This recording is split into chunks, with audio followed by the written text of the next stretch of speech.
Good evening, everyone. Laszlo Montgomery here with our 95th episode of the China History Podcast. Glad you could all make it. We finished off our three-part Zheng He series last week, and now we're winding the clock back another 3 centuries before the Great Admiral and 15th century diplomat extraordinaire. Last time we were in early 15th century China.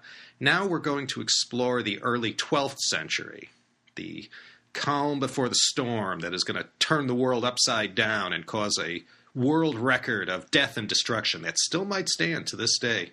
If any of you haven't heard Dan Carlin's latest hardcore history program, I suggest you make sure that one is downloaded. His Wrath of the Khans series is a fantastic look, as only the inimitable Dan Carlin knows how to do, on the Mongols and what they did in the 12th and 13th centuries. No one brings history to life like Dan Carlin. Hardcore history, and he also has a political show called Common Sense. You might want to check that one out if you like all those political yak shows. In this episode, I'm going to introduce another person who is right up there in the pantheon of Chinese leaders, heroes, and artists. In episode 81, I introduced the man who went on to become the god of war. This was Guan Yu. Guan Yu from the Three Kingdoms period, he, along with Liu Bei and Zhang Fei, made the Peach Garden Oath and became sworn brothers. Well, today's story is sort of along the lines of Guan Yu. Guan Yu died during the dying days of the Eastern Han in 219 AD. This was the period when China was transitioning to the fabled Three Kingdoms period, immortalized for eternity by Luo Guanzhong in his epic romance, The Three Kingdoms. Like Guan Yu, the subject of today's topic, Yue Fei, was also a military man. He lived 900 years after Guan Yu. Yue Fei lived during that period when the Song Dynasty was about to get chased out of northern China by the Jurchens. Once this happens in 1127, the Song Dynasty gets divided up into Northern Song to cover the period that was now officially over, and the Southern Song to cover the second half of the dynasty that went on to live another century and a half, based down in the south, below the Yangtze. Go back and listen to CHP episodes 28 and 29 if you want to refresh your memory about what went down during the Northern and Southern Song. Yue Fei came from a humble background, nothing special, and when his father lost the farm up in Anyang in Henan to flooding when he was young, Yue Fei knew the only alternative to living a life as a tenant farmer was the military, and he ended up excelling in all manners of warfare and strategy. I didn't mention Yue Fei in the Southern Song Dynasty episode 29. As I said when we did those imperial dynasty overviews from the Xia to the Qing, I said we'd keep coming back to these days and revisit some of the particulars of each era. So we're back in the Song again, one of the golden ages of China. The founder of the Song, Zhao Kuang-yin, he and his progeny had to coexist for the entirety of their dynasty with none too friendly neighbors to the north and west. When you talk about the Northern Song, you have to also mention the other 3 elephants in the room. The dynasties of the Western Xia, or Xi-Xia, the Liao dynasty of the Khitan people, or Khitan as I called them. Dan Carlin calls them Khitan. And the big daddy of them all, the roughest and toughest kid on the block, were the Jurchens. These were the predecessors of the Manchus who ruled China during the Qing dynasty. The Song rulers were paying them all off to keep the peace and serenity and, keep these guys at a distance. There was no other way. These northern nomadic tribesmen had been a perennial pain in the backside to China proper, going back to time immemorial. During the Song, they were still there. Well, you might recall from the previous episodes covering the period of the Western Xia and the Liao, they were both conquered by the Jurchens, who founded the Qin dynasty. Then the Jurchens made life unbearable for the Song rulers.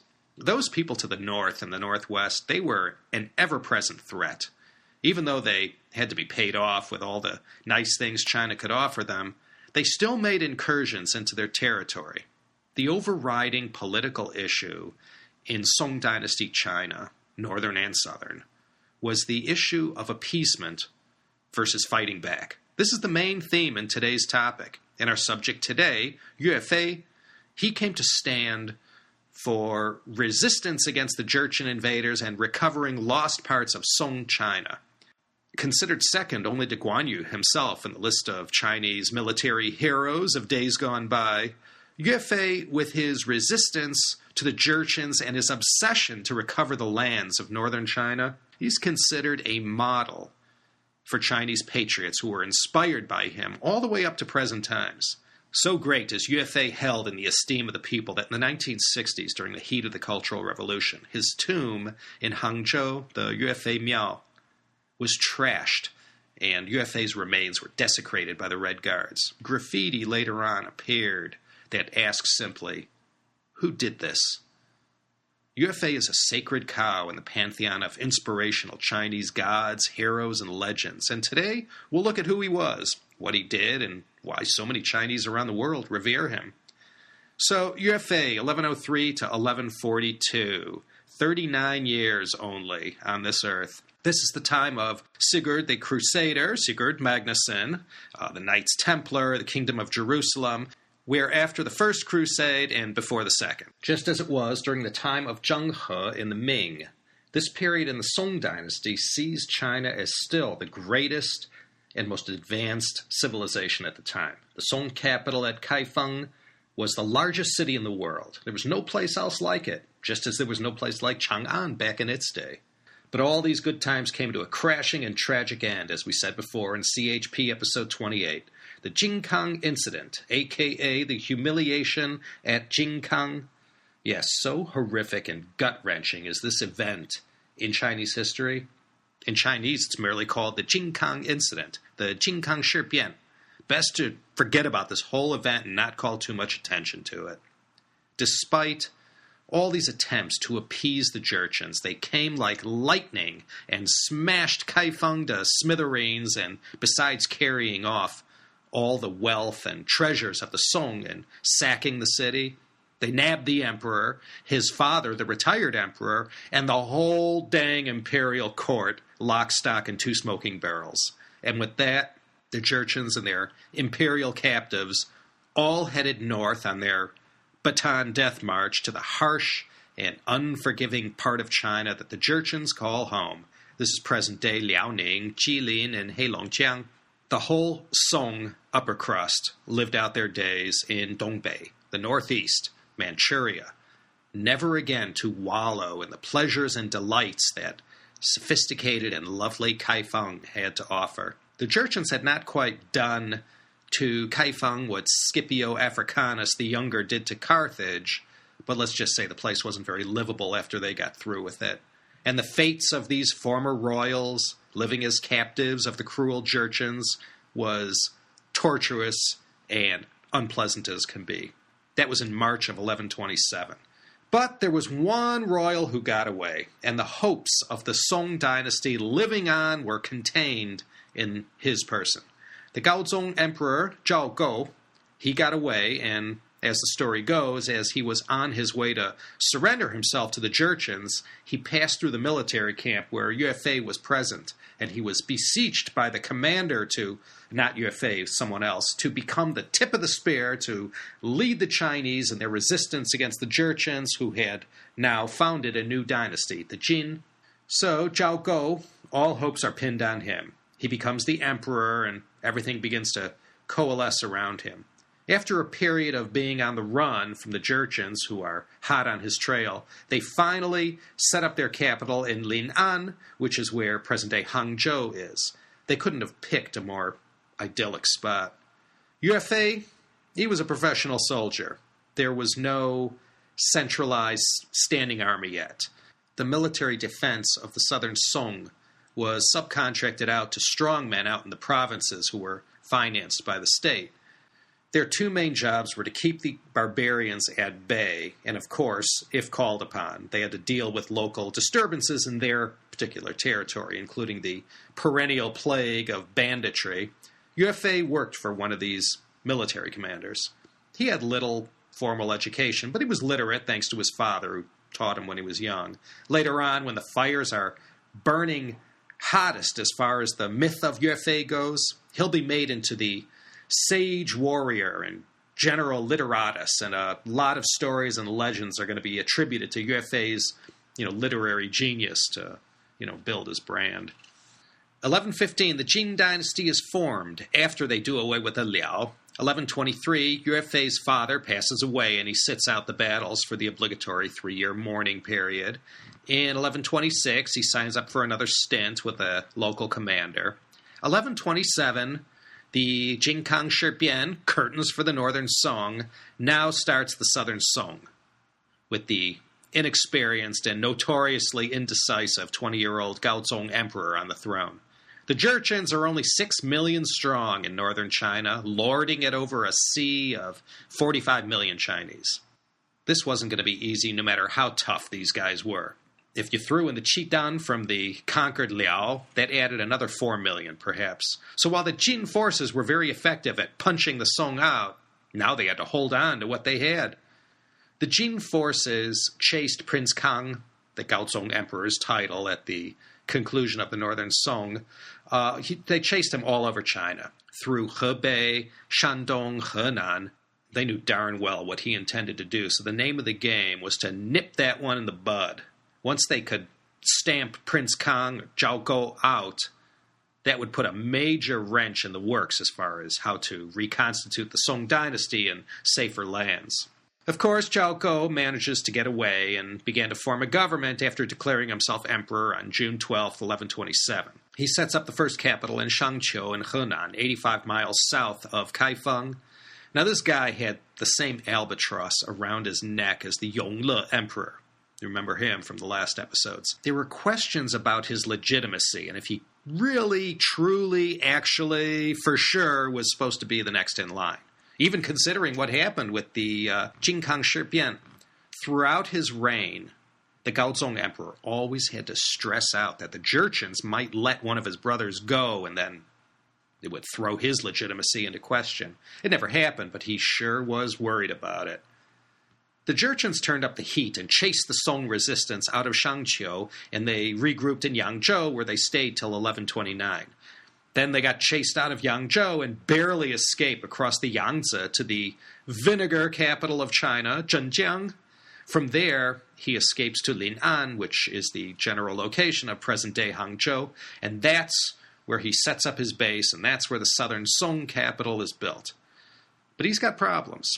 He's not the greatest leader, and he was still a kid for all intents and purposes. While he's trying to keep the Jurchens at a distance, he's also fighting for his political life in the capital at Lin'an. Finally, January 26, 1130, the Jurchens storm Lin'an, and the emperor is forced to make a dramatic escape and becomes the first head of state to take to the sea aboard a ship. He does this in no less a place than Zhoushan, located just east of my second home in Ningbo. He stays away, sailing off the China coast till things simmered down, and then he heads back towards Lin'an, staying for a few years in Shaoxing, the city of so many famous historic people I mentioned a couple episodes ago. Once it's safe, he makes his way back to Lin'an, or Hangzhou. He's racked with guilt for being the only one who got away and feels he abandoned his father and brothers who were now in captivity. Scholars have generally agreed the Gaozong emperor never knew where to line up when it came to Sino-Jurchen relations. On the one hand, he had to be careful to keep them at bay at all costs, even if this meant giving in often to their demands. But on the other hand, he also could not appear too weak and let those guys know the Southern Song Empire was, going to be an easy pushover. And that's where Yue Fei largely comes in. Not until he meets an early death in 1142, which we'll get to sooner or later, does he ever let up against his relentless campaigns against the Jin armies. He'd make one daring incursion after another across the Yangtze and deep into former Song territories, recovering lost lands. There were other military commanders during the Southern Song who fought valiantly against the Jin invaders and inflicted their own damage. Han Shizong was most prominent among them. But it was Yue Fei who most of all embodied that fierceness to resist a powerful aggressor who dared to invade Chinese lands that has resonated throughout the centuries. The story of the Gaozong emperor waffling between appeasement and doing battle was lived out in real life between the struggles of Yue Fei and the emperor's chief counselor, Qin Hui. General Yue Fei and his Yue Fei family army, as it was known, the Jurchens, they always stood on the side of resisting the Jin. Everyone knew this. Now, Qin Hui, on the other hand, he was the head of the peace faction, or peace party, whatever you want to call them, who believed the best and safest route to self-preservation in these times was to placate the Jurchen rulers and just give them what they wanted. Qin Hui, he came into the employ of the Gaozong emperor under suspicious circumstances. He was there at Jingkang and was among the captives taken to Manchuria to Jurchen territory along with the rest of the imperial court. And then later on, they let this guy loose. And he heads south to hook up with the emperor and convinces him to take him on as his chief counselor. After all, he had spent all this time with the Jurchens and they had taken him into their confidence. And who better than Qin Hui to guide the young emperor through these treacherous waters dealing with the Jin? He's sort of this Manchurian candidate, but only for real. There's no proof that I was able to find that said he had sold the Southern Song government down the river to the Jurchens or the Jin, but it sure looks suspicious. At every moment of crisis, Qin Hui would whisper in the emperor's ear, "Let it be, they're not so bad, we can give in on these small things," and so on and so forth. And it was like this throughout the 1130s and 1140s. Qin Hui, on one side, obviously with an air shot of the emperor whenever he needed to be, telling the emperor, don't be the one to break the peace. And then you'd have Yue Fei carrying out all kinds of acts of violence against the Jurchens in a series of daring battles. He went as far north as the ancient Zhou capital of Luoyang. That is deep into enemy territory. But this was the thing. It wasn't enemy territory. That was the heart and soul of China, going back to the beginning. Those ancient lands between the Huai and the Yellow Rivers, they had been conquered by foreign invaders. And so you can see what I'm getting at. A time like this, a fierce resistance fighter, a nemesis in the form of a chief minister who's an apologist for the enemy, treachery. You can see why this story has all the makings of a great legend. After dealing with the invading Jin on a number of occasions and proving himself in battle, Yue Fei is given the command of the central Yangtze region, and part of his job included keeping the Jurchens on the north side of the Yangtze and to protect the south bank. He's only 30 years old when given this command. In 1134, Yue Fei led one of his patented daring raids on the Jin puppet state of Qi, and there was, after the fall of the Northern Song, a sort of buffer area or demilitarized zone that was between the Huai and the Yangtze rivers. But there were at least 4 of these campaigns recorded into the books over the period of the 1130s where Yue Fei led his troops deep into Jin territory to inflict whatever damage they could. And this too is part of the legend, that only Yue Fei had the guts to go as far north as he did to fight the Jurchens. This is the legend only. Others went too. I mentioned Han Shizong already. In 1134, after another success fighting the Jin in the north and teaching them not to push the Southern Song around, Yue Fei is given command of the China Central Field, based in Ezhou near Wuhan. And this remains Yue Fei's base for the rest of his days in Ezhou. Because this happened in his bailiwick, Yue Fei was called in to deal with a certain rebellion that had started out small but got big very fast. This first concerned a rebel named Zhongxiang. He had started his rebellion in 1132, and by now it had spiraled out of control. And he dared to call for all this crazy egalitarianism stuff mixed with a little religion, no doubt Taoism. Some of what he said went like this: "The law separates the high and the low, the rich man and the poor man. I shall publish a law ordering the high and the low, the rich and the poor, to be equal." This kind of talk scared conservatives and elites back then as much as it does today. The last thing elites want to hear is talk like this. Zhongxiang went as far as to declare himself the king of Chu. Well, the Song forces went after him and were able to prevail, capturing Zhongxiang and executing him. But that snake grew another head at once, and this came in the form of one Yang Yao.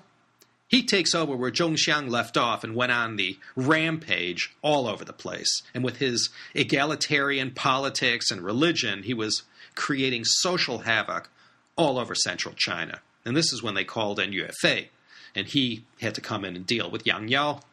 Yang Yao was one of the first to take advantage of these new innovations in shipbuilding. This was paddle wheel technology. Yang Yao was cruising these big ships up and down the Yangtze, causing trouble wherever he went. Yue Fei simply seized these vessels from Yang Yao in battle and then used them against him. And by 1135, Yang Yao has been defeated and executed. And with this act of seizing Yang Yao's ships, you have the informal beginnings of China's first standing navy.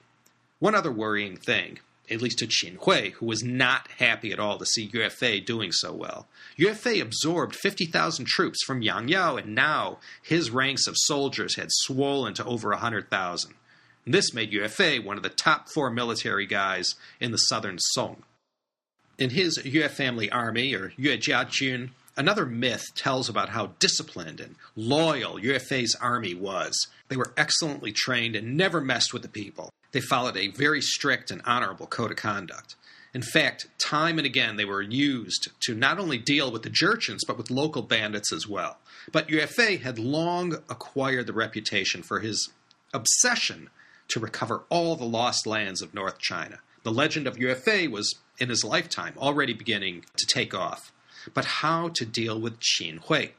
As Yue Fei's legend of heroism and patriotism grew over the decades and centuries, so did Qin Hui's legend of infamy and treachery. Qin Hui is considered a traitor to China for his role in facilitating one of the great acts of perfidy against a loyal military commander. In 1140, after Yue Fei's 4th campaign up in the north, he is abruptly ordered to retreat and is summoned to the imperial court in Lin'an. But it wasn't just Yue Fei.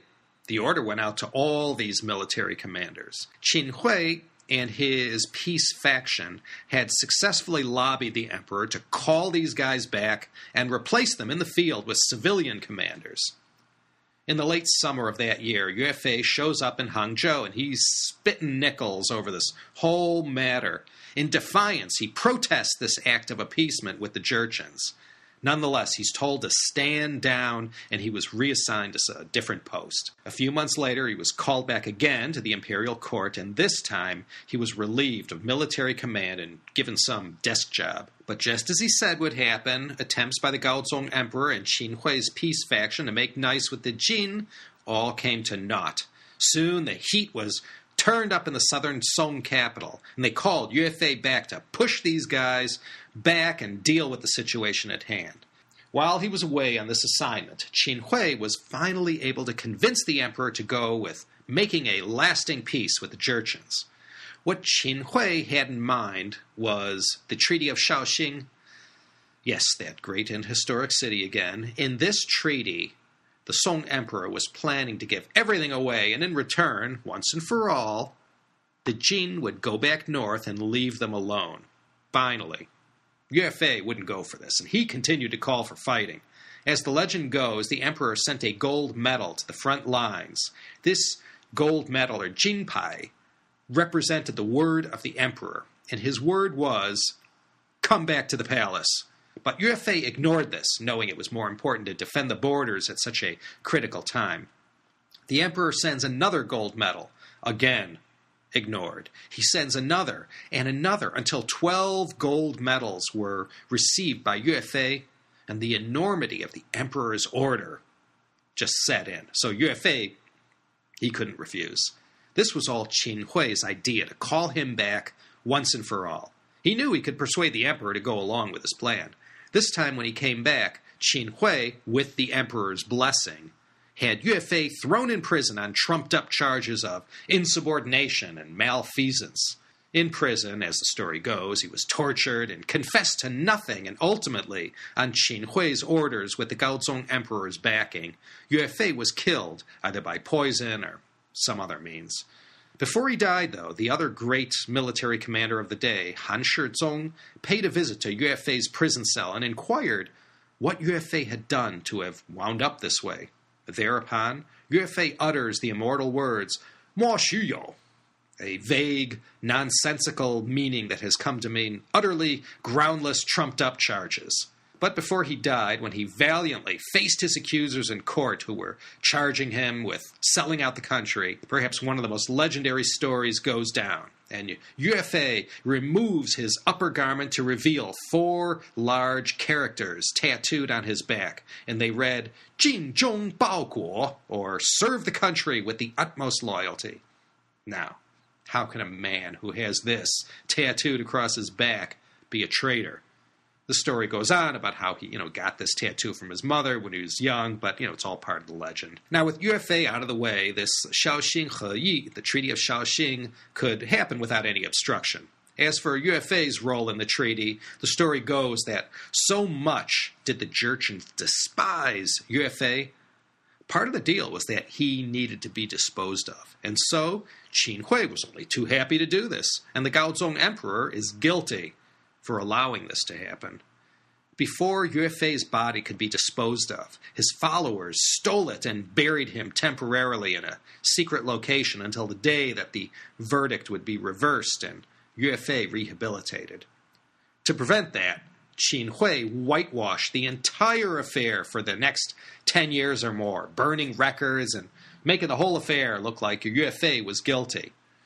The Southern Song had their peace, but like Chamberlain was to learn 777 years later, there was not going to be any peace for our time. There was a new power in the Jurchen northern lands. This was the Sinophile Jin Emperor Hailing Wang. By 1161, he was outside the gates of Nanjing, poised to attack. But it ends badly for this Kublai Khan wannabe. He had designs on the Southern Song, and sure enough, he invaded and lost. The demise of this Hailing Wang was remembered for 2 significant battles.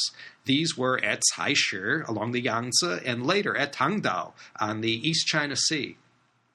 These were China's and the world's first naval battles. This was in 1161, 19 years after the passing of Yue Fei. This invasion by the Jin in 1161 really shook up the Gaozong Emperor. He wasn't quite kicking himself in the ass, but he knew if Yue Fei was around, he'd say, "I told you so." So just like when Chairman Mao had to go to Chen Yi's funeral in 1972, so the Gaozong Emperor had to make amends with his military that he had forsaken while he was being manipulated by Qin Hui and the peace faction. He posthumously pardoned Yue Fei along with his son and one other chief associate who went down with him in 1142. The emperor also gave pardons to several northern Song political and military figures who had been persecuted in the 1130s and 40s when the push and pull between those who wanted peace and those who wanted war was going on. They all got posthumous pardons, and just as God gave to Job, the emperor restored these men's fortunes and titles.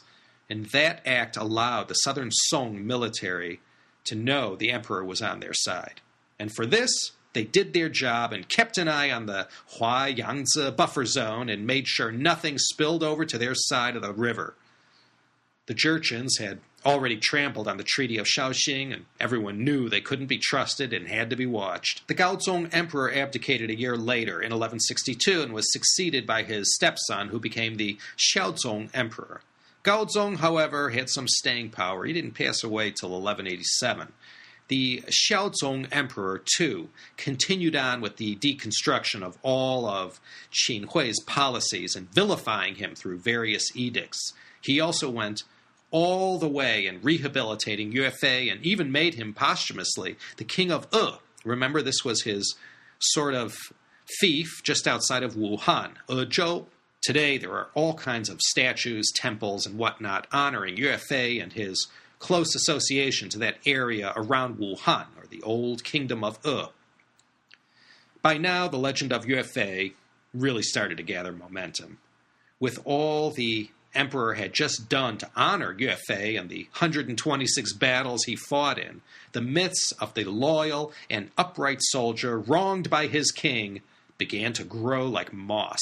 The stories not only of Yue Fei's achievements as a military leader and strategist, but also of his skills as a poet and an author of Chinese ci, That's ci, ci in pinyin, second tone. This was a kind of lyric poetry specific to Chinese. This is purely a Chinese thing, and it's beautiful to hear, even though I can't understand a word of it. It's all classical Chinese, which is a whole different galaxy from vernacular Mandarin.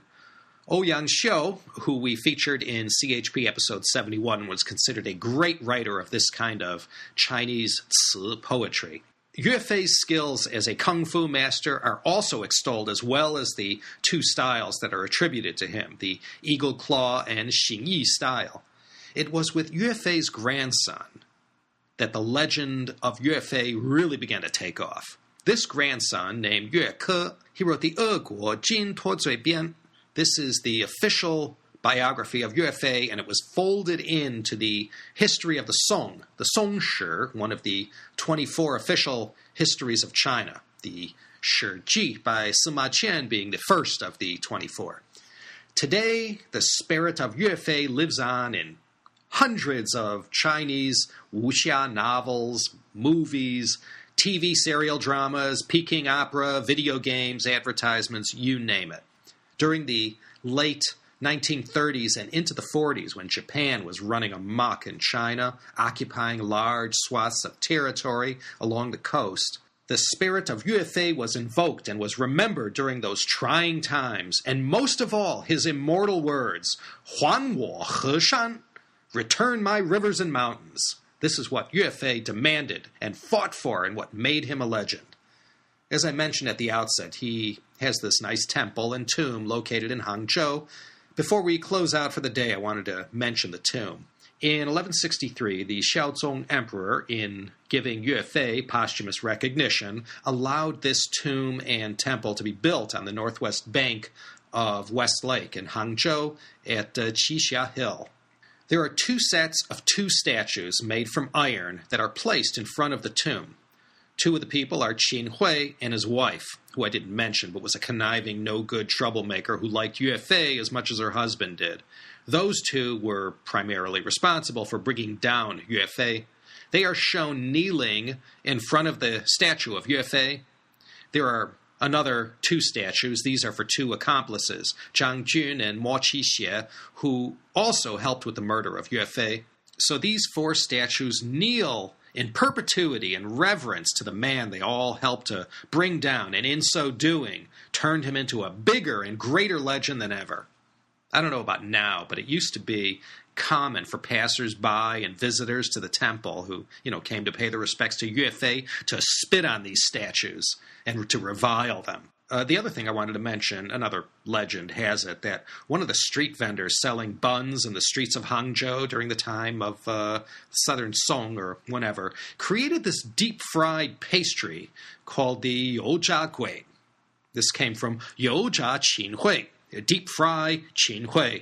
It was two long pieces of dough, one piece representing Qin Hui, and the other piece of dough representing his evil wife, and they're twisted together and then thrown in a vat of hot oil, and that, my friends, is where the youtiao came from. So, think of Qin Hui and his wife next time you have your doujiang and youtiao. Since history is always written by the victors, the whole power struggle of Yue Fei and Qin Hui is still up in the air to a certain extent. So much legend and myth surrounds Yue Fei's greatness and Qin Hui's evilness, it probably obscures what the truth is. He lasted a long time at the highest levels of power, Qin Hui did, and despite the persecution of Yue Fei, when he passed from the scene in 1155, the Southern Song was on rather firm footing with a very efficient government in place. So let's close out Yue Fei with the immortal words from his most famous ci, in English translation, of course. My wrath bristles through my helmet. The rain stops as I stand by the rain. I look up towards the sky and let loose a passionate roar. Let us ride our chariots through the Helan Pass. There we shall feast on barbarian flesh and drink the blood of the Xiongnu. Let us begin anew to recover our old empire before paying tribute to the emperor. The big bad Jin and the Southern Song, they fought each other, and the Chinese had to go to great lengths to defend themselves against these Jin armies. But by 1234, the Jin were already spoken of in the past tense. As big and bad and vicious as the Jurchens were, when the Mongols came roaring through, they just flattened the Jin. And then for a while, until 1279, the Southern Song hung in there, but they too went down for the count. And once all of China fell under the Mongol yoke, people recalled their hero, Yue Fei, and wished they had him now to deal with yet another foreign occupier of the China heartland. And that's going to be the short and long of it. Yue Fei, ladies and gentlemen. And from a raging hot Claremont, California, here on the very edge of L.A. County, this is Laszlo Montgomery once again signing off and wishing you all the very best. I hope you'll join us next week when we look at someone from the Qin Dynasty. This one, the Jin, fourth tone of the 4th century A.D. The Jurchen Qin Dynasty is Jin, first tone. So we're going to look at someone from the Jin next time. So thanks, everyone, for downloading and listening. I hope you'll join us next week for another exciting episode of the China History Podcast.